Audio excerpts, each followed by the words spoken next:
오늘날 많은 사람들이 이 지혜라고 하는 것을 추상적으로 또 이론적으로 이해하기도 합니다. 또는 막연한 어떤 원리로 지혜를 이해하기도 합니다. 또는 과학적이고 이론적인 어떤 지식을 지혜라고 이야기하기도 합니다. 아니면 기껏해야 세상을 살아가는 어떤 탁월한 처세술 정도를 지혜로 이해하는 경우도 많이 있습니다. 그래서 우리가 흔히 이런 말들 하지 않습니까? 어른들이 우리 젊은이들에게 권면하는 말 중에, 혹은 자녀에게 권면할 때, 야, 너 지혜롭게 처신해야 돼, 지혜롭게 살아야 돼, 뭐 그런 이야기를 하곤 하는데, 사실 우리가 그렇게 하는 말의 속뜻은 어떤 뜻입니까? 이런 뜻이 있지 않습니까? 마주한 상황 속에서 바보처럼 손해보지 말고 너의 이익에 손해가 나지 않도록 잘 처신해야 돼, 뭐 대략 이런 뜻으로 우리가 그런 말을 건네곤 합니다. 그러나 여러분, 오늘 성경에서 언급하는, 특별히 오늘 우리의 본문 2절에서 언급하는 지혜는 그런 지혜가 아닙니다. 오늘 본문에서 말씀하시는 지혜는 히브리어로 호크마라고 하는 단어를 사용하고 있는데, 잠언 전체에서 아주 중요한 단어이기도 합니다. 잠언 전체에서 41번 이 지혜라는 단어가 언급되고 있습니다. 자, 여러분, 그렇다면 성경에서 말씀하는, 오늘 우리의 본문에서 말씀하는 지혜는 무슨 뜻일까요? 하나님의 뜻을 깨달아 아는 지혜를 의미합니다. 하나님의 뜻을 따르는 지혜를 의미합니다. 즉, 하나님을 경외하는 삶이 본질적인 지혜인 것입니다. 그래서 성경은 우리에게 명확하게 말씀합니다. 지혜로운 삶은 여호와를 경외하는 삶이고, 미련한 삶은 지혜를 멸시하는 삶이다 라고 분명하게 말씀합니다. 오늘 우리의 본문 잠언 1장 7절 말씀, 우리가 주목하여 읽기를 원합니다. 함께 읽겠습니다. 여호와를 경외하는 것이 지식의 근본이거늘 미련한 자는 지혜와 훈계를 멸시하느니라. 아멘. 여러분, 7절에서 경외라고 하는 단어 있습니다. 이 단어의 히브리어 이르아라고 하는 단어인데요, 경외라는 말은 존경하다, 두려워하다라는 뜻의 야레에서 파생된 말로, 마음의 진정한 존경에서 우러나오는 거룩한 두려움을 뜻합니다. 이 경외는 노예가 주인의 채찍을 무서워하는 그런 굴종에서 비롯되는 그런 두려움이 아닙니다. 아버지를 존경하고 그의 권위를 인정하는 차원에서 비롯되는, 자녀로서의 아버지를 사랑하기 때문에 아버지의 권위를 인정하는 그런 두려움을 뜻하는 것입니다. 그래서 이 두려움의 핵심적인 요소는 바로 사랑입니다. 삶과 두려움으로 조심해서 따르려 하는 것이 경외입니다. 근데 가장 중요한 것이 사랑이에요. 사랑하기 때문에 그 뜻을 존중하고 그 뜻을 어기지 않고 삶과 두려움으로 조심해서 그 뜻을 따르는 것이 경외라고 하는 것입니다. 성경은 여호와 하나님께 대한 이 경외의 삶이 바로 지혜로운 삶이다 라고 그렇게 우리에게 말씀합니다. 여러분, 오늘 우리의 본문 잠언 1장 2절 말씀 우리 같이 한번 읽도록 하겠습니다. 이는 지혜와 훈계를 알게 하며 명철의 말씀을 깨닫게 하며. 지혜에 대해서는 제가 앞부분에 조금 언급을 했습니다. 하나님을 사랑함으로 경외하며 하나님의 뜻대로 사는 삶이 지혜로운 삶이다 라고 하는 거 여러분 꼭 기억하시고요. 그렇다면 2절에서 말씀하는 훈계라고 하는 단어는 어떤 의미일까요?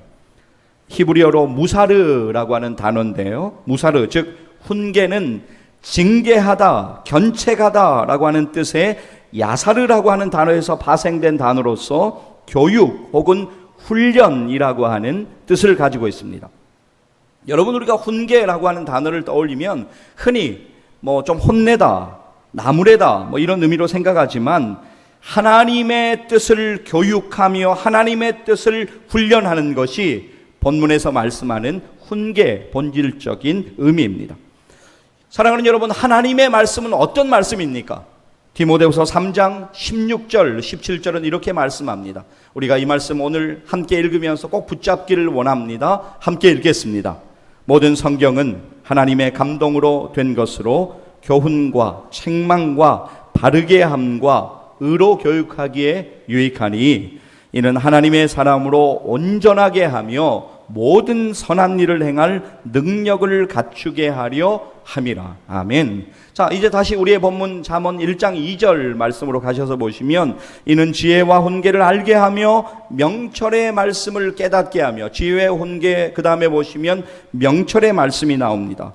여러분, 이 명철이라고 하는 것은 원어로 비나라고 하는데 참과 거짓, 선과 악을 구별하는 능력을 말합니다. 여러분, 열왕기상 3장을 우리가 읽어 내려가다 보면 솔로몬이 하나님께 선악을 분별하는 지혜를 달라고 간구하는데, 거기에서 선악이 바로 오늘 우리의 본문 2절에서 나오는 명철의 뜻입니다. 솔로몬이 선악을 분별하는 은혜를 달라고 하나님께 기도하니까 하나님께서 기뻐하시고 솔로몬을 축복하시는 장면이 열왕기상 3장에 나옵니다. 열왕기상 3장 7절로부터 8절까지의 말씀 제가 먼저 좀 읽어드리겠습니다. 들어보십시오. 나의 하나님 여호와여, 주께서 종으로 종의 아버지 다윗을 대신하여 왕이 되게 하셨사오나 종은 작은 아이라 출입할 줄을 알지 못하고 주께서 택하신 백성 가운데 있나이다. 그들은 큰 백성이라 수요가 많아서 셀 수도 없고 기록할 수도 없사오니.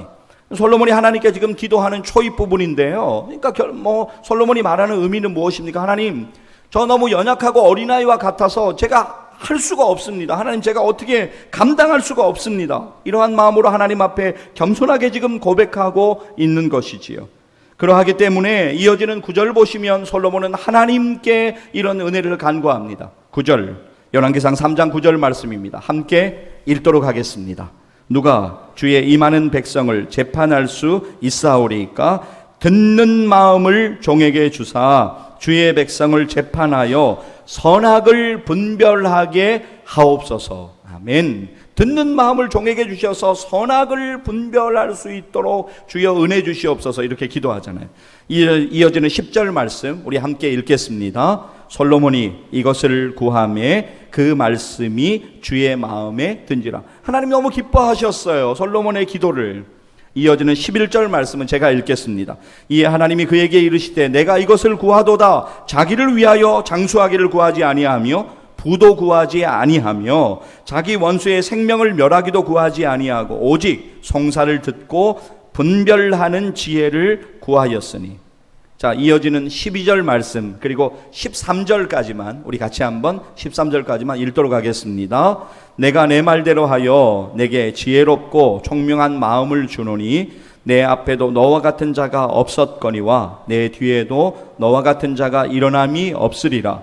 내가 구하지 아니한 부귀와 영광도 내게 주노니 내 평생의 왕들 중에 너와 같은 자가 없을 것이라. 자, 여러분, 본문 2절 말씀으로 다시 돌아가서 보시게 되면 이는 지혜와 훈계를 알게 하며 명철의 말씀을 깨닫게 하며, 여러분, 그러니까 명철의 말씀이라고 하는 것은 모든 상황의 판별 기준이 되는 하나님의 말씀을 뜻합니다. 여러분, 하나님 말씀 붙잡아야 합니다. 정말 그렇습니다. 하나님 말씀 붙잡아야 돼요. 우리 성경 잠언 9장 10절 말씀 우리 같이 한번 믿음으로 읽겠습니다. 함께 읽습니다. 여호와를 경외하는 것이 지혜의 근본이요 거룩한 자를 아는 것이 명철이니라. 아멘. 할렐루야. 우리가 하나님의 말씀 붙잡아야죠. 하나님이 우리에게 뭐라고 말씀하신지 오늘 듣기를 원합니다. 사랑하는 여러분, 인생의 모든 상황 가운데 내가 어떻게 행하고 내가 어떻게 분별하며 살 것인가라고 하는 기준이 되는 하나님의 말씀 더욱 붙잡고 하나님의 말씀 더욱 의지하고 하나님의 말씀대로 살아가시기를 주님의 이름으로 간절히 축복합니다. 하나님의 말씀대로 살아야 돼요. 여러분, 잠언의 저자가 누구입니까? 솔로몬입니다. 본문 1절 그걸 말씀하고 있습니다. 다윗의 아들 솔로몬이 잠언의 저자인 것이죠. 1절 말씀 함께 읽습니다. 다윗의 아들 이스라엘의 왕 솔로몬의 잠언이라. 아멘. 자, 여러분, 그렇다면 잠언의 목적은 무엇일까요? 우리가 아까 2절 읽었고 또 이제 3절 잠깐 읽을 텐데 2절과 3절 말씀 이어서 보시면 잠언의 목적 한 가지입니다. 지혜를 깨닫는 것. 그것이 잠언의 가장 중요한 목적이 되겠죠. 2절 오늘 여러분 읽습니다. 2절과 3절까지만 이어서 읽겠습니다. 이는 지혜와 훈계를 알게 하며 명철의 말씀을 깨닫게 하며 지혜롭게 공의롭게 정의롭게 정직하게 행할 일에 대하여 훈계를 받게 하며. 아멘. 여러분, 잠언 100일 큐티라고 하는 아주 좋은 책이 있는데요, 저자인 오데이 목사님 이런 말을 하더라고요. 여러분 잠깐 들어보세요. 잠언은 하나님을 경외하는 것이 지혜의 근본임을 깨닫도록 하여 무엇보다 하나님을 경외하는 신앙과 지혜의 삶을 살게 하도록 기록한 책이다. 잠언을 읽으면서 우리는 하나님의 뜻과 지혜를 헤아릴 수 있고 하나님이 원하시는 진정한 지혜자로 살아갈 수 있다. 이 세상에서 하나님의 자녀로서 올바르게 살아가려면 우리는 우리의 지혜가 아닌 우리를 만드신 하나님의 지혜를 신뢰해야 한다. 예, 그렇습니다. 자, 여러분 이제 이어서 우리의 본문 4절에서 6절까지 말씀 보면 잠언의 두 가지의 유익, 곧 어리석은 자와 젊은 자에게는 삶의 올바른 지침인 지혜를 일깨워주고 지혜로운 자는 더욱 지혜롭게 살게 하기 위함임을 말씀하고 있습니다. 여러분, 근데 본문 4절에 보면 어리석은 자라고 하는 단어 나오거든요. 히브리어로 페타임이라고 하는 단어인데요, 여러분 자신이 혹시 여기에 해당되는지 한번 들어보시기를 바랍니다. 가만히 귀 기울여서 들어보시면 사실 저도 그렇고 여러분들 그렇고 우리들한테 이런 모습들이 분명히 있습니다. 히브리어로 페타임 4절 말씀에서 어리석은 자, 원문으로 이러한 뜻을 가리킵니다. 다른 사람의 말에 쉽게 넘어가고 판단력이 부족하며 성숙하지 못한 사람을 가리킵니다. 여러분 어떻게 여러분이 좀 해당되십니까? 아니면 전혀 상관이 없으십니까? 잠언 1장 4절 이렇게 우리에게 말씀합니다. 4절 함께 읽겠습니다. 어리석은 자를 슬기롭게 하며 젊은 자에게 지식과 근신함을 주기 위한 것이니, 어리석은 자를 슬기롭게 한다라고 말씀하고 있죠. 이어서 5절과 6절 말씀 우리 2절 이어서 읽겠습니다. 지혜 있는 자는 듣고 학식이 더할 것이요 명철한 자는 지략을 얻을 것이라. 잠언과 비유와 지혜 있는 자의 말과 그 오묘한 말을 깨달으리라. 아멘. 여러분, 하나님께서 오늘 여러분들에게 말씀하신 것이 무엇입니까? 하나님의 말씀이 더욱 깨달아지고 하나님의 말씀 더욱더 붙잡고 가까이 하면서 하나님의 말씀이 여러분 가운데 놀라운 은혜가 되기를 원하시는 것입니다. 하나님의 말씀 더욱더 가까이 하는 저와 여러분 되시기를 간절히 소망합니다. 여러분, 우리가 성경 잠언을 보통 지혜서라고 부르고요, 혹은 지혜문학이라고 그렇게 많이 이야기합니다. 잠언과 같은 이런 지혜문학은 이스라엘뿐만이 아니라 애굽, 바벨론, 아라비아 등 고대 중근동 지역의 다른 이방 세계에서도 일찍이 발달했습니다. 그러나 성경이 말씀하는 지혜에 대한 개념과 그 근본 사상이 판이하게 다릅니다. 이방 사람들이 말하는 지혜는 근본적으로 다신론 혹은 범신론에 이제 기초를 한 것이죠. 그러니까 인본주의적인 내용이 대부분입니다. 그러나 성경에서 말씀하는 지혜는 근본적으로 유일하신 하나님을 믿는 삶을 말합니다.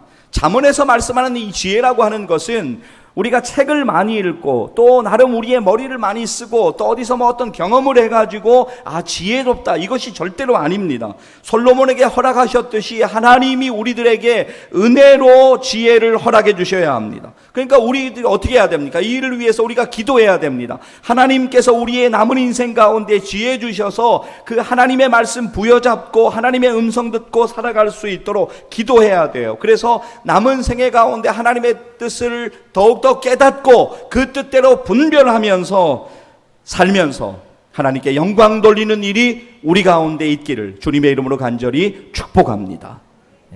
여러분, 잠언의 잠이라고 하는 것은요, 떨어진 옷이나 자루를 꿰맬 때 쓰는 대바늘을 가리킵니다. 여러분, 대바늘 아시잖아요.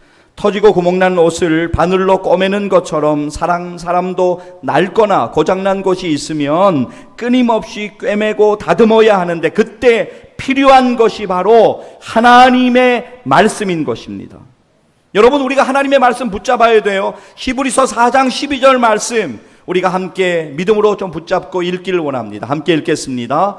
하나님의 말씀은 살아있고 활력이 있어 좌우의 날선 어떤 검보다도 예리하여 홍과 영과 및 관절과 골수를 찔러 쪼개기까지 하며 또 마음의 생각과 뜻을 판단하나니.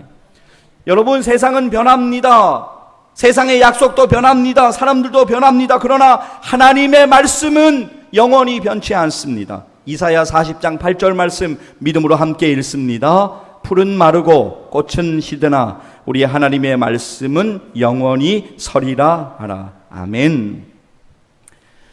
내 인생의 힘 성경 암송이라고 하는 책이 있는데요, 이종시 집사님이란 분이 성경 암송 전혀 할 수가 없었어요. 성경 암송은 본인하고 거리가 먼 이야기 있어요. 그런데 성경 암송을 시작을 한 거예요.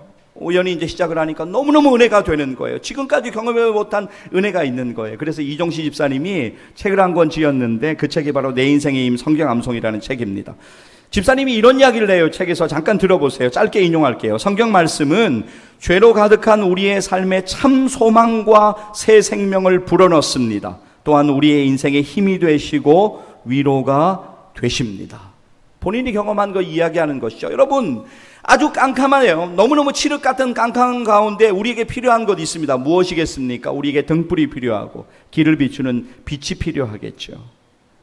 시편 119편 105절 말씀, 이 말씀을 암송하는 분들이 참 많이 있는데요, 믿음으로 우리 함께 암송하거나 같이 읽도록 하겠습니다. 주의 말씀은 내 발의 등이요 내 길의 빛이니이다. 아멘. 요한 폴프강 괴테가 이런 말을 한 적이 있습니다. 이렇게 이야기합니다. 중요한 것은 우리가 지금 어디에 있느냐보다 어디를 향하고 있는가다. 참 일리가 있는 말씀인 것 같습니다. 다시 말씀드립니다. 사랑하는 여러분, 인생은 속도보다 방향이 훨씬 더 중요합니다. 하나님이 기뻐하시는 그 방향으로 남은 인생의 시간을 걸어가시기를 간절히 축복합니다. 여러분, 오늘 우리들이 하나님 말씀 지금 듣고 있는데요, 중요한 것은 우리가 하나님의 말씀을 진짜 내가 의지하고 하나님의 말씀을 그렇게 붙잡고 살아가고 있는가, 우리를 돌아보고 살펴보아야 합니다. 그리고 우리가 하나님 앞에 회개해야 돼요. 또 하나님 앞에 결단해야 합니다. 그런 은혜가 있기를 간절히 소망합니다. 내가 영적으로 곤고하고 영적으로 방황하고 영적으로 갈 바를 알지 못하고 상황을 분별하지 못하고 영적인 사망을 경험하는 것은 한 가지 이유예요. 우리 안에 하나님의 말씀이 없기 때문입니다. 하나님의 말씀을 믿음으로 듣고 붙잡는 은혜가 우리 가운데 반드시 필요합니다. 여러분, 제가 수요일 날도 나누고 또 수요예배 때도 나누고 새벽기도 때도 계속 나누는 말씀인데요, 너무너무 제가 요즘 최근에 많이 묵상하고 있는 말씀이에요. 아모스 8장 11절 말씀인데요, 이 말씀 우리가 이 시간 같이 보면서 읽을 텐데, 여러분, 그렇습니다. 진짜 우리의 기갈함은 하나님의 말씀이 없기 때문에 그렇다라고 하는 것이죠. 우리 아모스 8장 11절 말씀 함께 읽도록 하겠습니다. 주 여호와의 말씀이니라. 보라, 날이 이를지라 내가 기근을 땅에 보내리니 양식이 없어 주림이 아니며 물이 없어 가람이 아니요 여호와의 말씀을 듣지 못한 기갈이라. 아멘. 그렇습니다. 여러분, 만낙교회라고 있습니다. 담임하시는 김병삼 목사님 이런 이야기를 하는데요, 제가 좀 인용해 드리고 싶습니다. 들어보세요. 수십 년 동안 신앙생활을 했음에도 여전히 초보 신앙에 머물러 있는, 성경 한 번 읽지 않은 채 신앙생활을 하는 사람이 많다.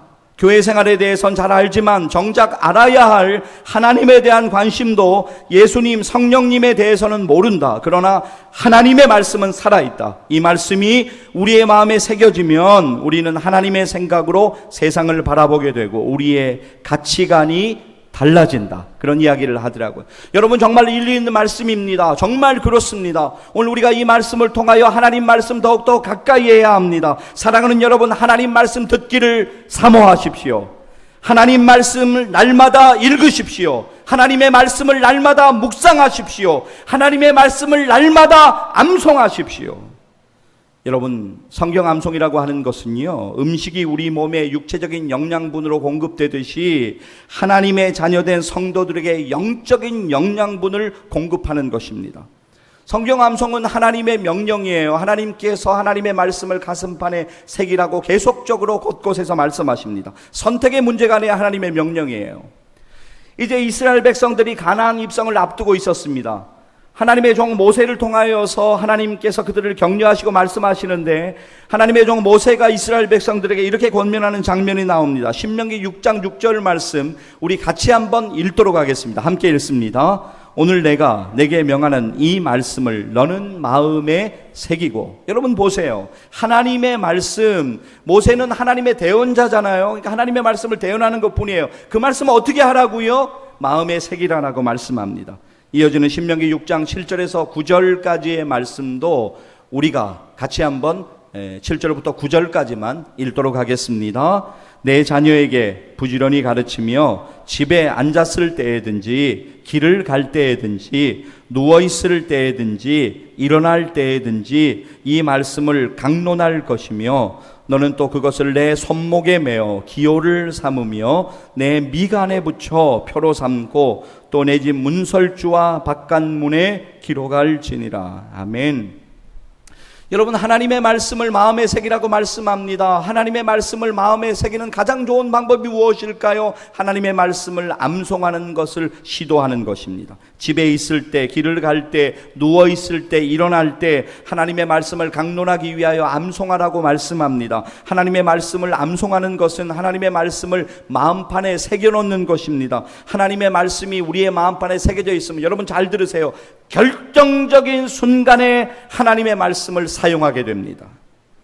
에베소서 6장 13절 말씀인데요, 여러분 우리가 13절부터 읽고 제가 좀 잠깐 설명드릴게요. 함께 읽도록 하겠습니다. 그러므로 하나님의 전신갑주를 취하라. 이는 악한 날에 너희가 능히 대적하고 모든 일을 행한 후에 서기 위함이라. 아멘. 하나님의 전신갑주에 있는 건 너무너무 중요합니다. 그렇습니다. 영적인 전투를 우리가 할 수 있나요? 하나님의 전신갑주 입어서 그분의 능력 의지해서 해야 되는 것이죠. 그런데 여러분, 에베소서 6장에서 쭉 내려가면서 이야기하는 것은 무엇이냐면, 하나님의 전신갑주 입으라고 하면서 투구도 쓰고 흉배도 붙이고 또 방패도 들고 신발도 신고 쭉 이야기하면서, 그런데 여러분 그것이 전부 다 어떤 도구들이냐면 전쟁에 쓰이긴 하는데 다 방어의 도구들인 것이에요. 공격하는 무기는 전혀 없습니다. 공격하는 무기가 딱 하나 있는데 유일하게 하나님의 말씀이 공격하는 무기가 된다라고 하는 것입니다. 여러분 투구를 갖추고 있어요. 흉배도 했어요. 또 방패도 들었고 신발도 꽤 괜찮아요. 보호해줘요. 근데 문제는 여러분, 공격하는 무기가 없으면 영적인 전투에서 여러분들이 절대로 승리할 수가 없다라고 하는 것입니다. 하나님의 말씀이 우리의 검이다, 성경은 말씀합니다. 에베소서 6장 17절 말씀, 우리 하나님 말씀 붙잡아야 합니다. 함께 읽겠습니다. 구원의 투구와 성령의 검 곧 하나님의 말씀을 가지라. 다시 보시겠습니다. 함께 읽겠습니다. 성령의 검 곧 하나님의 말씀을 가지라. 아멘. 하나님의 말씀을 가져야 합니다. 우리가, 여러분, 우리가 기도할 때도 하나님의 말씀이 필요할까요? 예, 절대적으로 하나님의 말씀이 필요합니다. 내 뜻대로 기도하다가 우리가 시험에 빠지고 절망하는 일 계속 우리가 반복하지 않습니까?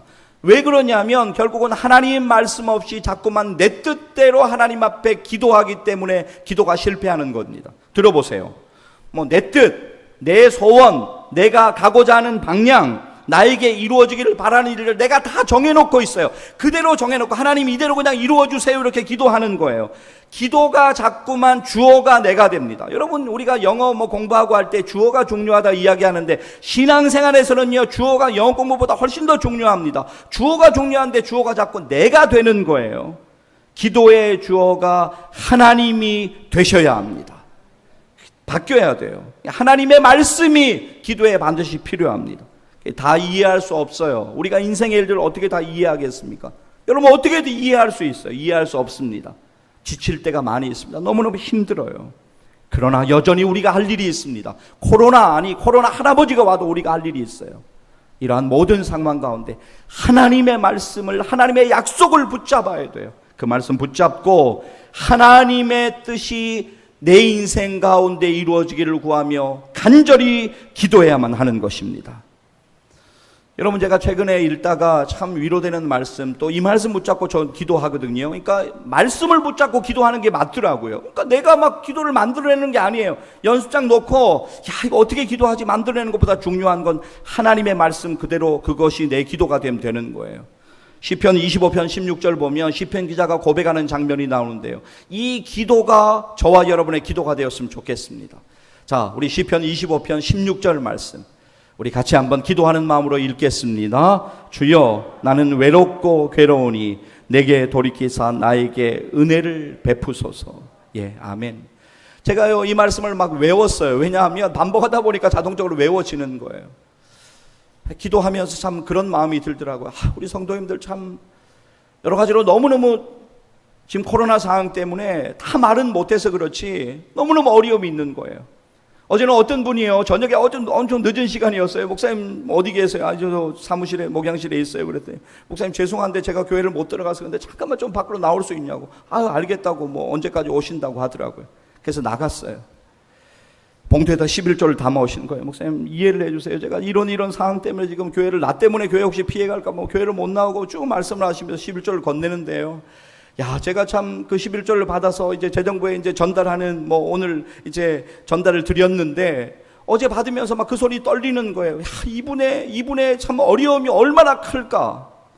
여러분 코로나 상황 가운데 얼마나 수고가 많으세요. 여러분 참 대단하십니다. 이렇게 예배 자리에 나오셔서 예배 드리시는 분들 너무 감사합니다. 그런데 여러분 우리 모두가 참 어려움을 경험하고 있잖아요. 힘들고 어렵습니다. 우리가 이렇게 좀 기도했으면 좋겠어요. 다시 한번 보여주세요. 시편 25편 16절 말씀 다시 한번 보여주시면 이렇게 한번 기도하기를 원합니다.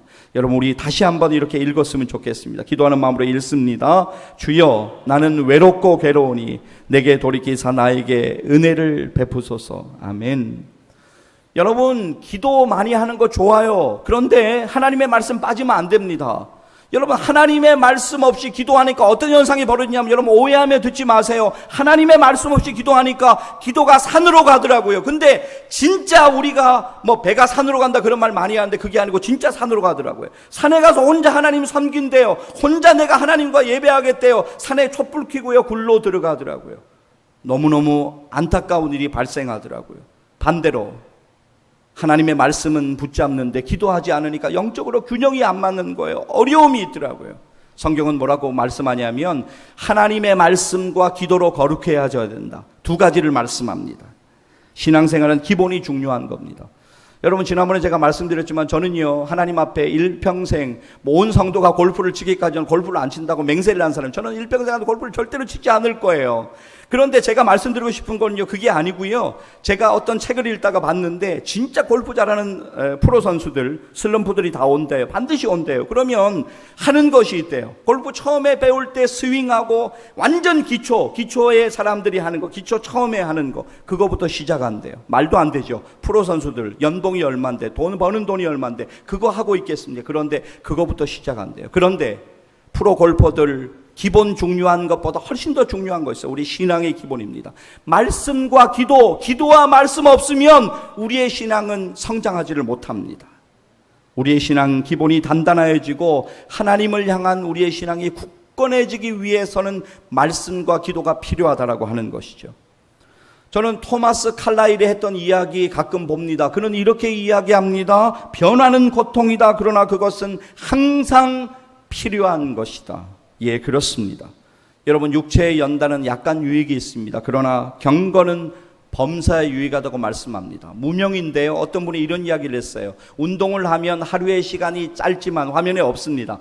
하루의 시간이, 운동을 하면 하루의 시간이 짧아지잖아요. 그런데 인생을 길게 해준다, 뭐 이런 이야기를 하더라고요. 일리 있는 말이죠. 그런데 하루 운동에도 우리가 좀 건강해지는 데 도움이 되는데 육체의 연단, 약간의 유익이 있어요. 그러나 경건은 범사에 유익하다. 여러분 이 범사라는 단어가요 엄청난 단어입니다. 모든 일들 가운데.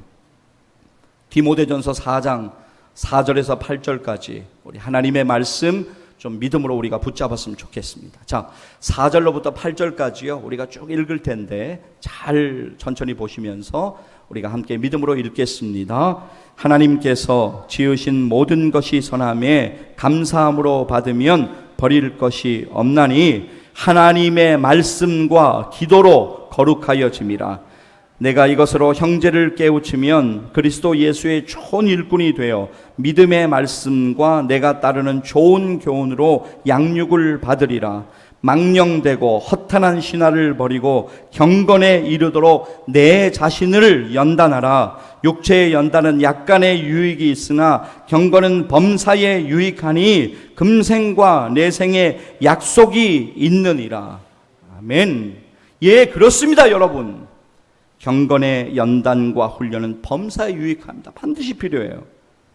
여러분, 하나님 말씀 가까이 하는 것, 하나님 말씀 묵상하는 것, 특별히 하나님 말씀 성경 암송하는 것, 하나님의 은혜 의지하여 도전하십시오. 범사에 놀라운 은혜가 있을 것입니다.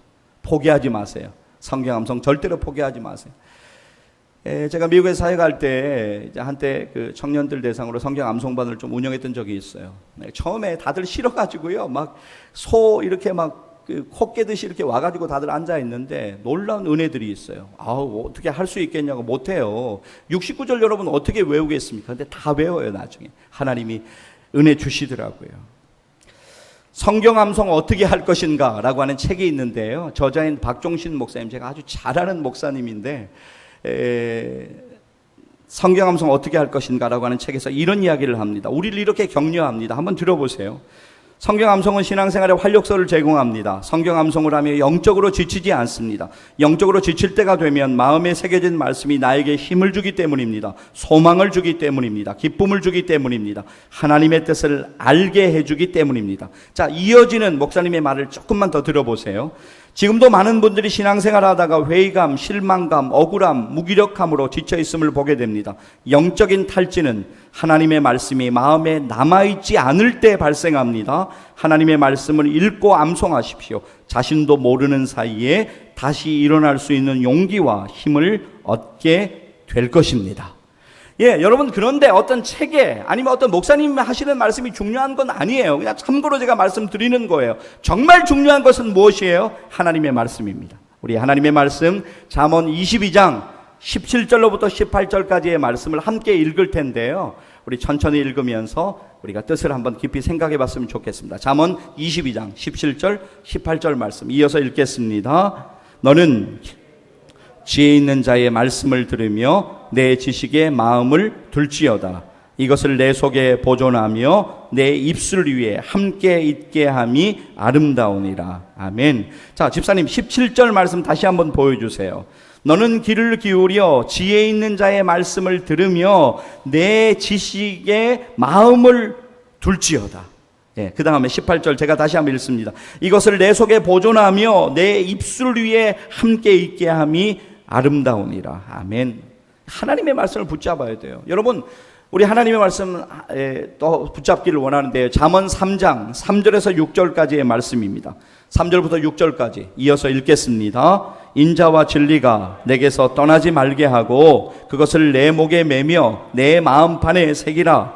그리하면 내가 하나님과 사람 앞에서 은총과 귀중히 여김을 받으리라. 너는 마음을 다하며 여호와를 신뢰하고 내 명철을 의지하지 말라. 너는 범사에 그를 인정하라. 그리하면 내 길을 지도하시리라. 아멘. 자, 여러분, 잠언 3장 6절 말씀 여러분이 끝으로 읽으셨는데 제가 다시 한번 그대로 읽을게요. 이렇게 말씀합니다. 너는 범사에 그를 인정하라. 그리하면 내 길을 지도하시리라. 여러분, 6절에서 내 길이라고 하는 단어 나오는데요, 히브리어 원문을 보니까 여기서 내 길이라고 하는 이 단어는요, 바른 길, 올바른 길, 곧은 길을 이야기하더라고요. 여러분, 이렇게 막 구부러진 길 말고요, 정말 똑바로 된 길, 곧은 길을 이야기하고 있습니다. 하나님의 말씀 들으면 형통한 은혜가 우리의 인생 가운데 임한다고 하는 것을 말씀하고 있습니다. 여러분, 그렇습니다. 우리는 날마다 하나님께 우리의 방향을 물어야 합니다. 하나님께 물어야 돼요. 그래서 하나님의 음성을 들어야 합니다. 하나님의 음성에 순종해야 합니다. 묻고 듣고 하나님의 인도하심을 따라 살아가야 합니다. 그런데 오늘 저와 여러분의 문제는 하나님의 말씀을 듣지를 않습니다. 묻지를 않아요. 묻지를 않습니다. 여러분, 요한복음 4장 17절 보면 예수님께서 이렇게 말씀하시는데 참 이 말씀을 읽으면 참 야속하다라고 생각이 들 정도로 말씀하세요. 그러나 주님이 하시는 말씀에 놀라운 뜻이 있어요. 하나님의 말씀을 듣는 자가 결국 하나님의 자녀다. 하나님의 자녀이면 하나님의 말씀에 귀를 기울인다라고 하는 것을 말씀하는 것이죠. 요한복음 8장 47절 예수님께서 이렇게 말씀하십니다. 함께 읽겠습니다. 하나님께 속한 자는 하나님의 말씀을 듣나니 너희가 듣지 아니함은 하나님께 속하지 아니하였음이로다. 여러분, 하나님께 속한 자는 누구의 말씀을 들어야 합니까? 하나님의 말씀을 들어야 합니다. 여러분, 사람들은요, 자신들의 미래를 알기를 간절히 원합니다. 그래서 사람들은 자신들의 미래를 알기 위해 이런 방법들을 막 쓰는 거예요. 고대 점술가들은요, 별자리를 살폈습니다. 이집트 사람들은요, 짐승의 간을 꺼내가지고 쪼개가지고 그걸 살펴보았어요. 집시들은요, 차의 인맥을 보고 그걸 가지고 미래를 점쳤어요. 어떤 사람들은요, 조개 껍질의 모양을 살피기도 합니다. 어떤 사람들은요, 새들의 이동 경로를 살피기도 합니다. 하나님을 믿는 사람들 중에도 무당이나 점집을 찾아가는 말도 안 되는 걸음을 하기도 합니다. 하나님 앞에 회개하고 다시는 하지 말아야 하는 일입니다. 여러분, 지금 제가 언급한 것들이 우리의 미래를 알려주는 것이 절대로 아닙니다. 여러분, 잠언 3장 6절 말씀, 우리 하나님 말씀 붙잡아야 돼요. 다시 주목하여 보시기를 바랍니다. 함께 읽겠습니다. 너는 범사에 그를 인정하라. 그리하면 내 길을 지도하시리라. 아멘. 무슨 말입니까? 신실하신 마음으로 하나님을 가까이 하고 하나님을 인정하라. 그리하면 하나님께서 너의 길을 인도하시고 지도하실 것이다 라고 말씀하십니다. 인정하라라고 하는 뜻은 무슨 뜻이냐면요, 살아계신 하나님을 인정하고 의지하라라고 하는 뜻입니다. 그렇게 살아가는 거예요. 그러기 위해서는 여러분, 우리의 삶의 중심에 하나님의 말씀이 있어야 합니다. 하나님의 말씀이 올바른 인생의 방향을 알려주시고 인도하십니다. 단 한 번에 모든 설명을 얻지를 못합니다. 여러분, 정말 그렇지 않습니까? 단 한 번에 어떻게 모든 설명을 얻을 수가 있겠어요? 인생의 문제를 여러분이 어떻게 다 합니까? 하지만 올바른 방향으로 걷다 보면 하나님의 뜻이 반드시 보이기 시작합니다. 여러분, 등산하실 때 산 정상이 한 번에 펼쳐집니까? 절대로 아닙니다. 한 걸음 한 걸음 정상을 향하여 발걸음을 내딛다 보면 어느새 정상에 이르게 되지 않습니까? 산 정상을 경험하기 위해서는 때로 산의 여러 가지 힘듦도 내리막길도 경험하기도 하지만 하나님께서 모든 일을 통하여 합력하여 선을 이루어 가심을 믿고 우리는 걸어가야 합니다. 내 인생의 주도권을 하나님께 내어드리고 하나님께 결정권을 맡겨야 합니다. 그리하면 하나님께서 우리의 길을 인도하여 주실 것입니다. 여러분, 지혜롭게 사는 사람은 하나님의 말씀을 가까이 하며 사는 사람입니다. 여러분, 지혜롭게 사는 사람은 하나님의 말씀을 읽고 하나님의 말씀을 듣고 하나님의 말씀을 묵상하고 하나님의 말씀을 암송하는 사람입니다. 지혜롭게 사는 사람은 하나님께 내 인생의 주도권을 내어드리고 하나님의 말씀에 순종하여 하나님의 뜻대로 사는 사람입니다. 사랑하는 성도 여러분, 이제 결론을 맺습니다. 하나님이 허락하신 남은 인생의 시간 가운데 오직 하나님의 말씀 부여잡고 하나님의 말씀만 붙잡고 지혜롭게 살아가시며 하나님께 영광 돌리시는 가장 복된 인생을 사시기를 주님의 이름으로 간절히 축원합니다. 기도하시겠습니다. 여러분, 저도요.